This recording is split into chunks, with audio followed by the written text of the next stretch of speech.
Hello guys, welcome back to my channel, that is MPPSC Online TARE, and this is the new series of polity, and this is our lecture 1 in which we discuss the historical background of the Constitution of India and the Regulating Act. Okay, and you can see here that I am going to try the Lakshmikant latest edition topic. I am going to refer this book and one of the image of the constitution of India की जो book है उसकी इमेज है. Okay, before we start our lecture please subscribe my channel and share to your friends and follow me on Telegram, that is MPPSC Online TARE. Let's begin our lecture with the guidelines of this series. That is, in this series I'm going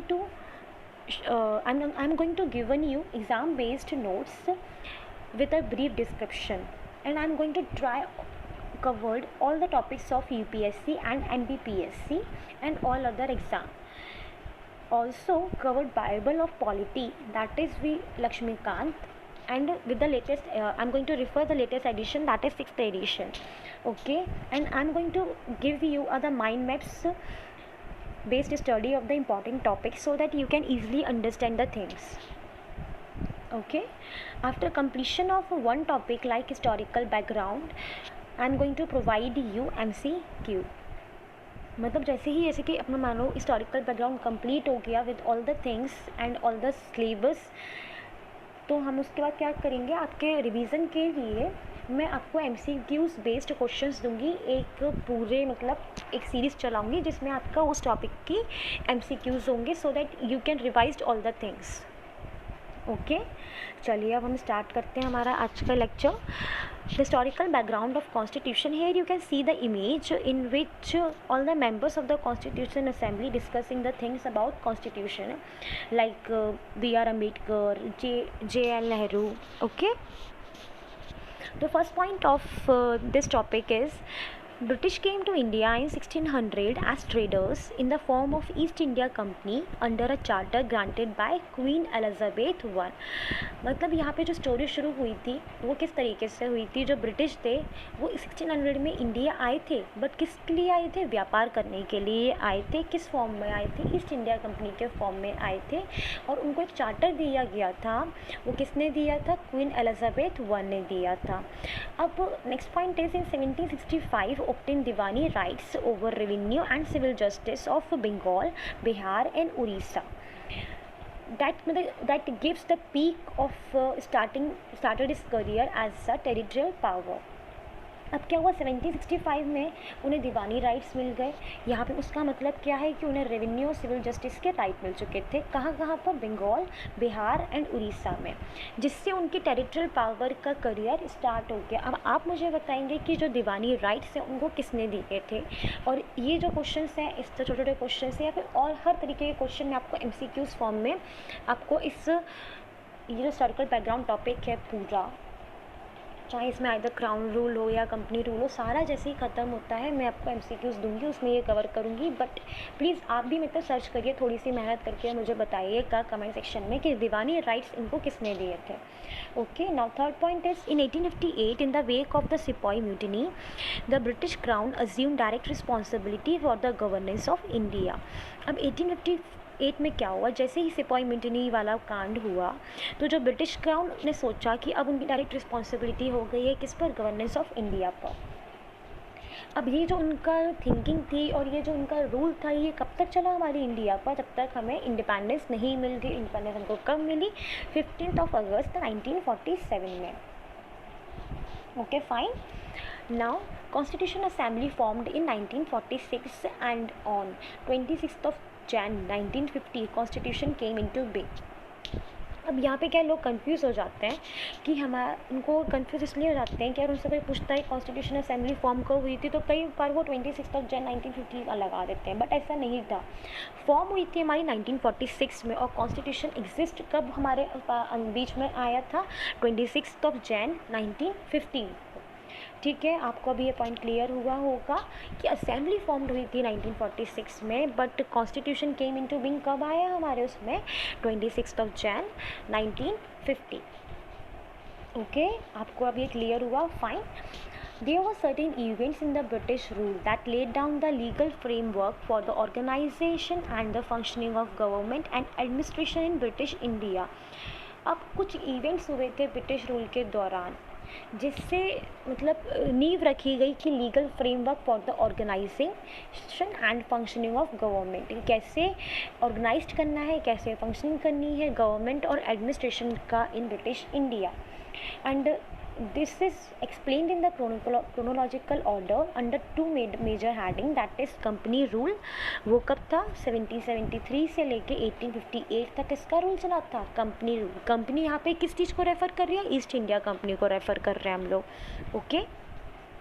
next is crown rule, जो कब से कब तक चला था? 1858 से 1947. अब British crown rule आपको समझ में आ रहा होगा कि जो इंग्लैंड में जो क्राउन जो क्वीन एलिजाबेथ थी, जो भी थे उनके पास उनका रूल जो चला था उसके दौरान की बात की गई है यहाँ पर. ओके.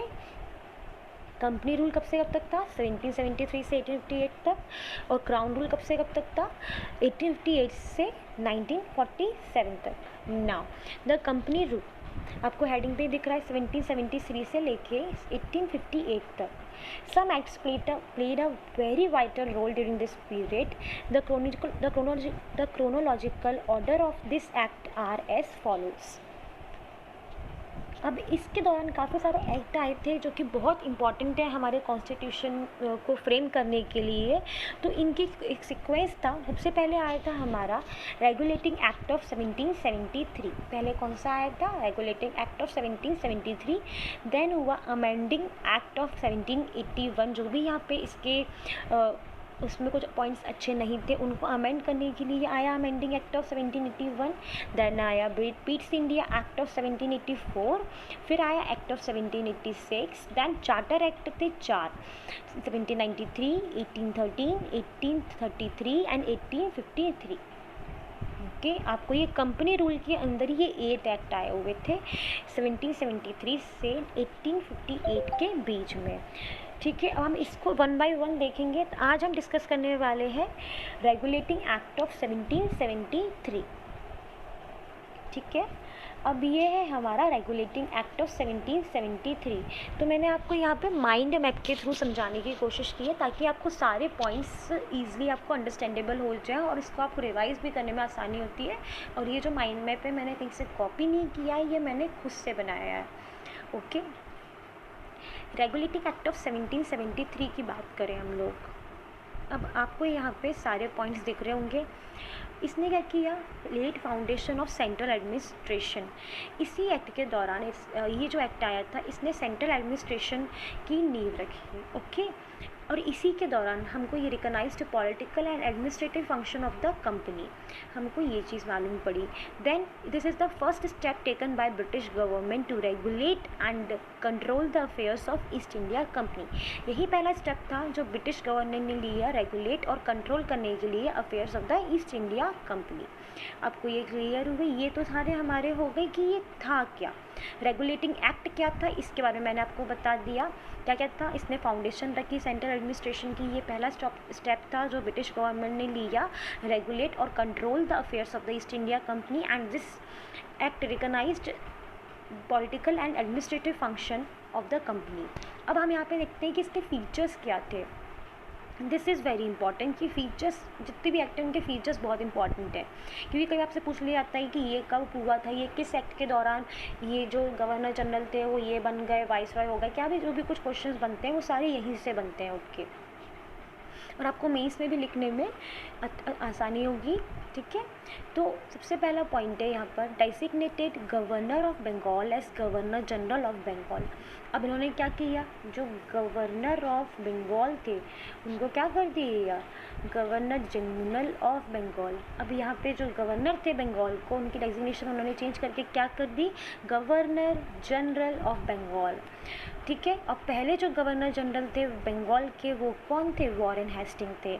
और इसी के साथ उन्होंने यहाँ पर एग्जीक्यूटिव काउंसिल फॉर्म करी 4 मेंबर्स की, जो कि किसको असिस्ट करेगी? गवर्नर जनरल ऑफ बंगाल, जो कौन थे? वॉरेन हेस्टिंग जी थे पहले. ठीक है. आपको ये पॉइंट क्लियर हुआ? और ये बहुत इंपॉर्टेंट है फीचर्स, इसको बिल्कुल आप लोग दिमाग में अच्छे से बैठा लीजिए कि पहला पॉइंट क्या है, गवर्नर ऑफ बंगाल को गवर्नर जनरल ऑफ बंगाल कर दिया। और पहले वो कौन बने थे, वॉरेन हेस्टिंग। इनके लिए 4 मेंबर्स की एग्जीक्यूटिव काउंसिल फॉर्म की गई थी यहाँ पर इनको असिस्ट करने के लिए। नाउ अब जो थे governor of Bombay and Madras presidencies के, वो किसके अधीन बना दिए गए, बंगाल प्रेसिडेंसी के अधीन बना दिए गए। जबकि इसके पहले क्या था, ये सारे इंडिपेंडेंट थे, ये सारे क्या थे, इंडिपेंडेंट वर्क करते थे, कोई किसी के अधीन नहीं था। बस इस एक्ट के दौरान ये कर दिया गया। ठीक है, ये बहुत इंपॉर्टेंट आपसे पूछ लिया जा सकता है कई MCQs में। Okay, now establishment of supreme court in 1774 with 1 chief justice and 3 other जजेस। इसी एक्ट के दौरान इस्टेब्लिशमेंट हुआ सुप्रीम कोर्ट का 1774 में, जिसमें 1 चीफ जस्टिस रखे गए एंड 3 अदर जजेस रखे गए। नाउ दिस एक्ट में एक और फीचर है, that is the prohibited servants of the company from engaging in any private trade or to accept any gifts or bribes from the natives। अब इस एक्ट ने क्या करा, बंदिश लगा दी जो भी एम्प्लॉयज़ थे, जो भी सर्वेंट्स थे कंपनी के, कि वो किसी भी प्राइवेट ट्रेड में इंगेज नहीं हो सकते और कुछ भी गिफ्ट्स या ब्राइब्स नहीं ले सकते नेटिव्स लोगों से। ठीक है, now the next is requiring the court of directors. इनको लगा कि रिक्वायर है कोर्ट ऑफ डायरेक्टर्स की, जो कि एक गवर्नमेंट बॉडी होगी कंपनी की, जो मिलिट्री, रेवेन्यू और सिविल अफेयर्स इंडिया के देखेगी। दैट इज़ वेरी इंपॉर्टेंट कि कोर्ट ऑफ डायरेक्टर यहाँ पे रिक्वायर हो गए, जो कि कौन कौन से फंक्शन देखेगी, military, revenue and civil affairs. Okay, तो ये सारे फीचर्स आपके लिए बहुत इंपॉर्टेंट हैं, इनको आप अच्छे से घोट के पी लीजिए। खासकर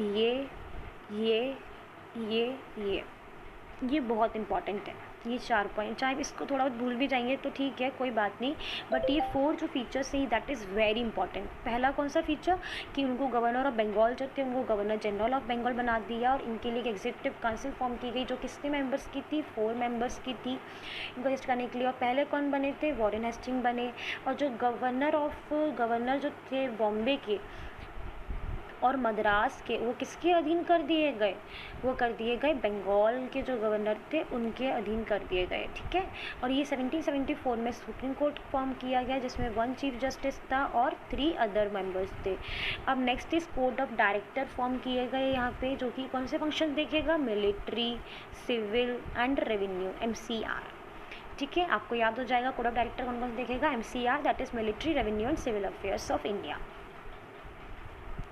ठीक है, आपको ये पॉइंट क्लियर हुए, ईज़िली क्लियर हुए। आप इनको एक बार फिर से गो थ्रू कर लीजिएगा। अगर आपको माइंड मैप के स्क्रीनशॉट ले लीजिएगा। अगर आपको लगता है कि ये आपको अच्छा लगे पढ़ने में तो आप इसका स्क्रीनशॉट लेके अच्छे से इसको रिवाइज करिएगा। ठीक है, आपको अच्छे से लर्न हो जाना चाहिए रेगुलेटिंग एक्ट ऑफ 1773। और ये अपना सिर्फ फर्स्ट एक्ट था जो कि किसके अधीन था, कंपनी रूल के अंदर था। तो हम इसमें ये वाला टॉपिक हम कवर कर चुके हैं, that is regulating act of 1773। Okay, हम नेक्स्ट लेक्चर में पढ़ेंगे amending act of 1781 and Pitt's India act of 1784। अगर आपको लगता है कि आपको थोड़ा पढ़ के आना चाहिए तो आप लोग प्लीज़ इसको गो थ्रू कर लीजिएगा, नहीं तो मैं तो पढ़ाऊँगी और मैं माइंड मैप से ही आपको ये सब समझाऊँगी, तो आपको ईज़िली अवेलेबल और ईज़िली माइंड में फिक्स्ड हो जाएगा। तो आपको ये सब चीज़ें याद होना जानी चाहिए। Okay, thank you for watching my lecture and give support to me and support to my channel and follow me on Telegram @MPPSC online तैयारी। आपको टेलीग्राम का ऐसा पेज दिखेगा एंड सब्सक्राइब करने के लिए आपको क्लिक करना है सब्सक्राइब पे, आपको सब्सक्राइब चैनल हो जाएगा। उसके बगल में एक बेल आइकन होता है, अगर आप चाहें तो उसको भी क्लिक कर सकते हैं, जिससे आपको सारे लेटेस्ट नोटिफिकेशंस ईजिली मिल जाएंगे। ठीक है, हमारी जो बाकी सीरीज़ हैं वो भी कंटिन्यू होंगी, ये सीरीज़ भी मैंने कंटिन्यू करूँगी, तो जिससे आपके सारे टॉपिक्स कवर हो जाएं। ठीक है, हैव अ गुड डे, चलिए bye bye, take care, stay home, stay safe.